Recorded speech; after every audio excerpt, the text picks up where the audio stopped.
Welcome to the True Crime Never Sleeps podcast. I'm your host, Larry Elise. On today's episode of Cold Case Friday, we dive into the monster with 21 faces. But first, a word from our sponsor. This episode is sponsored by Good Ranchers. If you're anything like me, you know that good quality meat makes all the difference in your home-cooked meals. That's why I love Good Ranchers. They deliver 100% American premium meat straight to my doorstep. Since I started using them, my barbecues have gone from great to phenomenal. If you're a foodie or just like a good steak, check out Good Ranchers. It's a game changer for meal times. You can use the link in the description and help support the channel. Before we dive into today's episode, we'd like to remind you can find us on Facebook, Twitter, Instagram, and TikTok. Just search True Crime Never Sleeps. Without further ado, let's dive right into today's episode. The Glico Morinaga case, a kidnapping in a country's food supply, held hostage in Japan. On March 18th, 1984, just after 9 p.m., masked kidnappers armed with guns entered the home of 42-year-old Tsuiza Izaki, president of the Izaki Glico Company, known most simply as Glico. Though the company sold everything from ice cream to hamburger meat, they were best known for sweets such as Pocky chocolates and Glico caramels. They boasted that their products were made with health-boosting oyster glycogen, which would promote a stronger populace. The kidnappers gained entry after forcing their way into the residence of Izaki's mother. They bound and gagged her before taking her spare keys and using them to gain entrance to the Izaki home next door to her. There, they dragged Izaki out of his tub mid-bath. His wife and children were bound, gagged, and left behind, while a still naked Izaki was forced out to the house and shoved into a vehicle waiting outside. Izaki was taken to an Iberikali warehouse along the river docks as his kidnappers demanded the ransom. They requested 1 billion yen, nearly $9 million US today, and 220 pounds of gold bullion. The large ransom and prominence of the victim became a subject of much speculation and intrigue among the citizens of Japan, especially in a country where crime was low and the police forces were known to resolve what crimes did take place quickly. The kidnappers referenced themselves as the monster with 21 faces and eluded police detection like no other criminal enterprise before them ever had. The name seemed to be modeled from a fictional shape-shifting thief in the 1936 detective novel The Fiend with the 20 Faces, a story from Edgar Allan Poe. Apparently, the Osaka extortion ring central to this case needed one more face to stump local police forces, which they seemed to do quite well. In fact, the Glico Morinaga case, which included the kidnapping and other extortions, holds a place in history as the first case in which Japan's National Police Agency made not one single arrest. There is no doubt that it must have been frustrating for a police force so well known for its high-rated case disposal.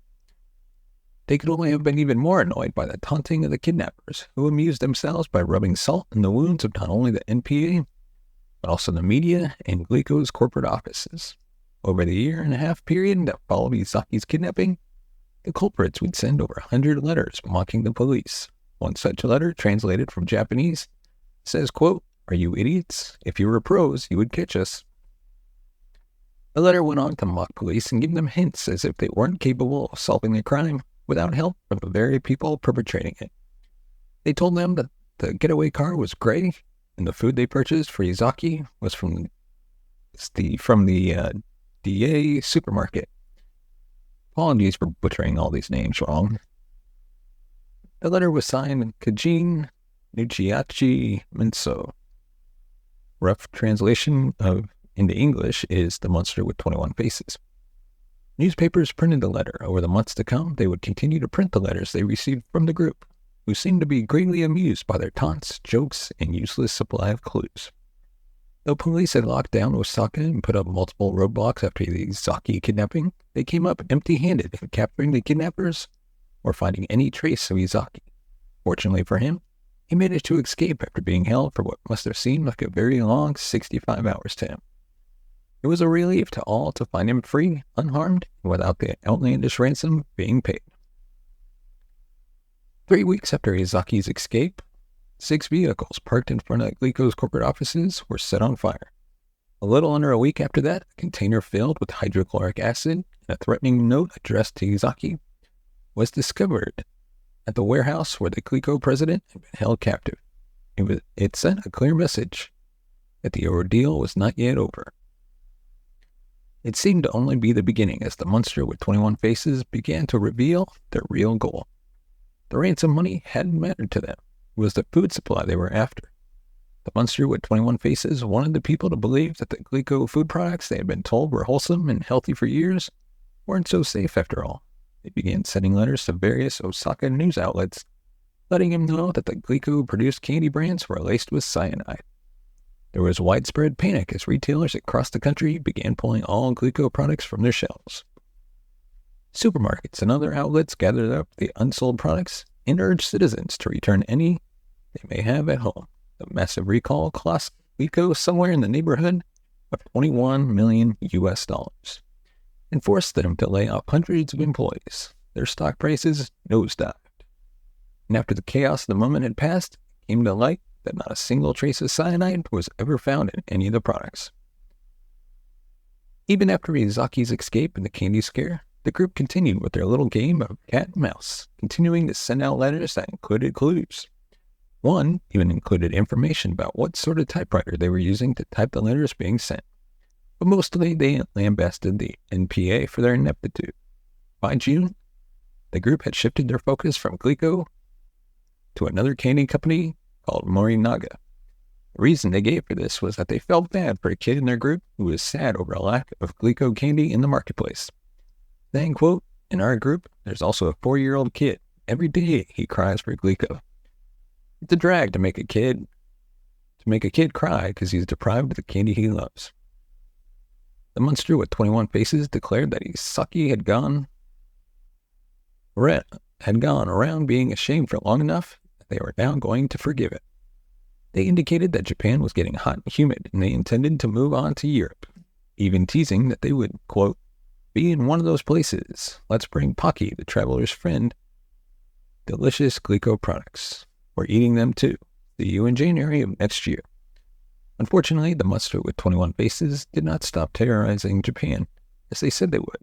It was only Glico that was off the hook. They immediately moved on to another supplier. They called up the Morinaga candy and demanded a sum equal to $400,000. Morinaga didn't comply. This resulted in a new letter being sent to news offices across the country. It roughly translated as, quote,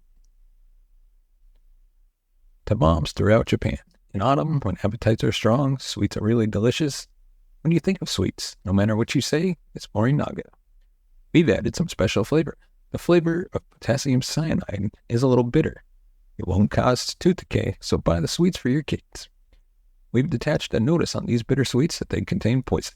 We put 20 boxes in stores from Hakata to Tokyo." This began a bit of a treasure hunt for Morinaga candy that had been laced with cyanide. This time, they weren't lying. There truly was cyanide in the candy. Police found boxes of Morinaga choco balls and angel pies with extra labels applied. The labels read, "Danger, contains poison. You'll die if you eat this. Signed, the monster with 21 faces." And just in case that wasn't a big enough threat, the group sent letters to the media, assuring the public that there would be no labels the next time. Now, Morinaga was the one suffering from the group's need to sow the seeds of chaos and disrupt the food supply. Stores boycotted their products and their stock prices dropped roughly 22%. They weren't the only victims now, though. Dozens of other food companies began to receive their threatening letters. The monster with 21 faces also extorted money on a routine basis from different food suppliers, but never showed up to retrieve any of it, though there seemed to have been one close call when he attempted to do so. When a suspect near a drop-off location in a Tokyo train station eluded capture, Superintendent Yamamoto of Shiga Prefecture took the failure of his department so personally that he committed suicide in a harrowing fashion. On August 7th, 1985, he stepped into his backyard, doused himself with kerosene, and lit himself on fire. The monster with 21 faces mocked his death in what would be their final letter, saying, quote, Don't let bad guys like us get away with it. There are many more fools who want to copy us. No career Yamamoto died like a man.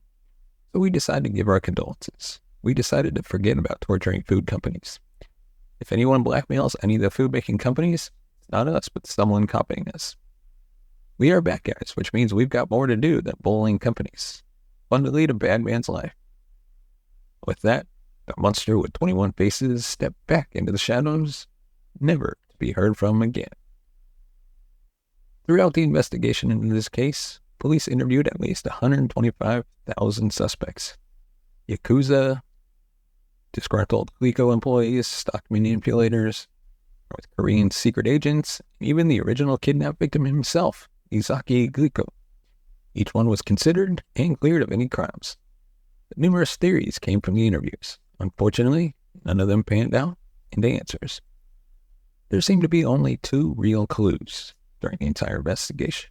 The first, a man showed up on a security camera video around the time threats were being issued about the cyanide-laced candy. He became known as the videotaped man. He was wearing a Yomiuri Giants baseball hat and was placing a Glico chocolate on the store shelf. In the second, police impersonated Mari Dai employee to deliver a ransom demand made of the company and hopefully catch someone attempting to pick it up. While riding on the train to the drop point, the officer took note of a large, fit man acting suspiciously.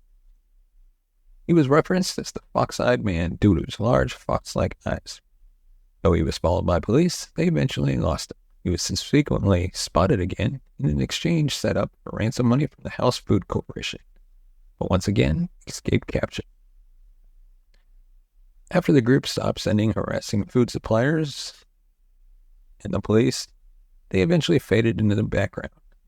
Metropolitan designated Case 114, known to the public, the Glico Morinaga case was officially closed. In the end, no one was poisoned. No money exchanged hands. No one was caught.